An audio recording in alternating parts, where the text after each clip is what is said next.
Hey everybody, welcome back to my channel. Thank you for all the love on my last video, which was my bookshelf tour. I'm glad you guys all enjoyed it, and thank you for the lovely comments. So for today, we are going to be doing a book haul of every book I have acquired, received, bought so far in 2025. I have 13 books here with me today. And yeah, let's get started. Okay, I'm just editing that video right now, and I want to clarify why I bought so many books in the first 2 months of the year, and that is because Canada had a tax-free break for various items, which included books. So I stacked up all my gift cards and got all these books discounted with all this tax-free. Anyways, and the reason they're so spring-summer oriented is because I'm prepping for some trips I'm going on with some friends in the next few months, and that is why. So anyways, enjoy the rest of the video. I will try and go on a bit of a book buying ban for the next few months. Famous last words. Okay. So to start, I have 3 books that I was very kindly gifted.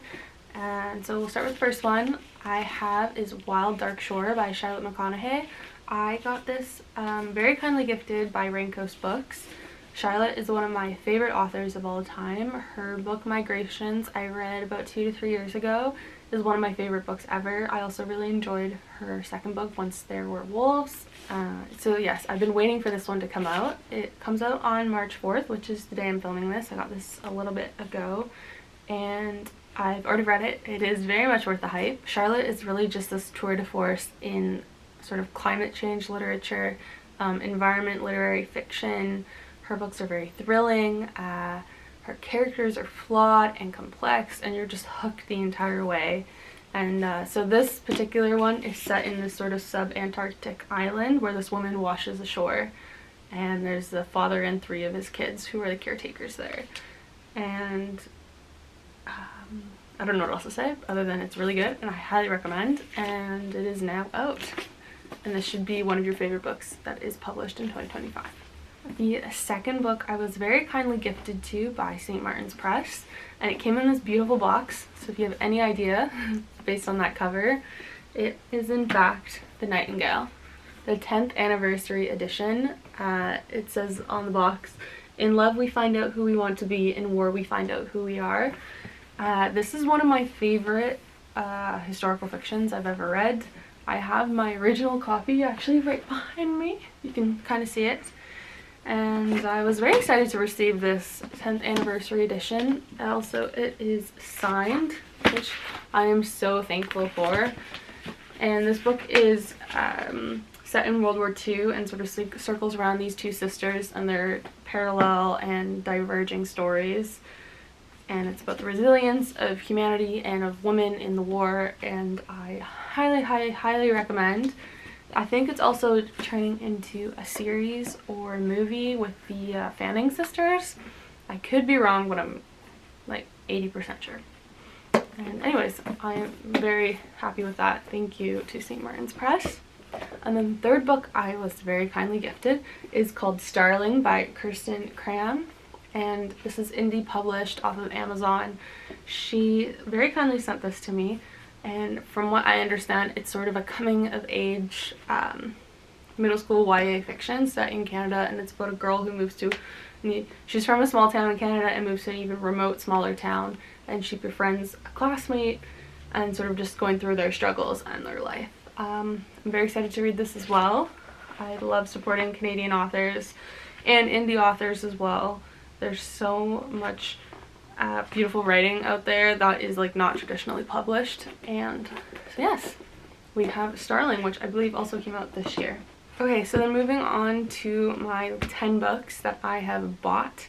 Technically 8 of them I had gift cards for, and I think of it as gifted to me. I know I picked them out, but I did not use my own money. Okay, so to start, let's do the 4 that I walked into the bookstore a few weeks ago looking for 2 books. They didn't have them. I ended up ordering them online and they're here.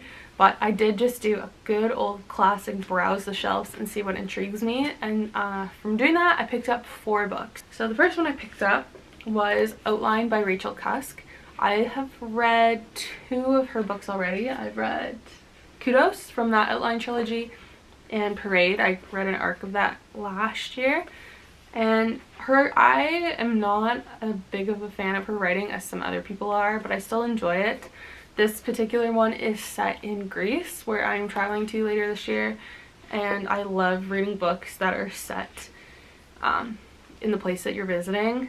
And so I wanted to pick that up, and I just love her covers. I think they're absolutely stunning. All these books, I completely judged a book by its cover when I picked them up. And then I read the synopsis to hope that I would actually enjoy them. But the second one I got is called The Abyss by Fernando Vallejo. And this is a Colombian translated fiction. And it is sort of like a queer autobiographical literary fiction. This is kind of what they describe it on as the back. And it's about this man who's a writer. I think he was living in Mexico. He comes back to Colombia where his brother is dying of AIDS and his father also recently passed away. It is a very dark satirical fiction. I actually have already read this. It's not my favorite book I've ever read, but I do really enjoy the insights it provides into Colombia's political climate in the 90s and sort of what this man deals with in his grief. Yeah, it was pretty interesting, and I like expanding my translated fiction collection as always. The next book I have is called They're Going to Love You by Meg Howry. This is also sort of like a literary fiction this one's set in New York City, and this is about a girl in childhood who goes to visit her father and his partner in Greenwich Village. The circles around the AIDS crisis and her wanting to be a ballet dancer, what it means to be an artist in America, price of forgiveness, ambition, and of love. So I've seen this a little bit on my Instagram and TikTok book community, and I was very intrigued by it. So yeah, I haven't read this yet, but I look forward to doing that soon. And then the final book I picked up from this trip was called Alec by William D. Kenzio. I'm so sorry if I butchered that. I'm terrible with names. And this is an LGBTQ fic as well, inspired by Maurice. And this is about the gamekeeper who Maurice Hall falls in love with in that original novel. I've never actually read Maurice, but I have. I just recently watched the movie actually with Hugh Grant. So I'm very excited about this. This one I definitely did judge the book by its cover at first. I thought it was absolutely stunning. And then I read the back, and I'm very excited to get to that as well. And then the next 3 books I ordered online because they were not in store when I went to go. And they're sort of all my prep for my summer reading. And they're very summer spring oriented. The first one is very popular. I can't believe I haven't read this yet, or the series, and that is My Brilliant Friend by Elena Ferrante. I feel like every one of my friends online has read this, and it's sort of about these 2 friends growing up in Naples and their friendship and a coming of age, and it also turned into an HBO series. Interesting. So anyways, I am very excited to finally get to this, and hopefully I enjoy it and move on to the other few books in the series. I've never read any Elena Ferrante. I know that she's like top of the New Yorker and like, what was this, the best book of the 21st century, something like that.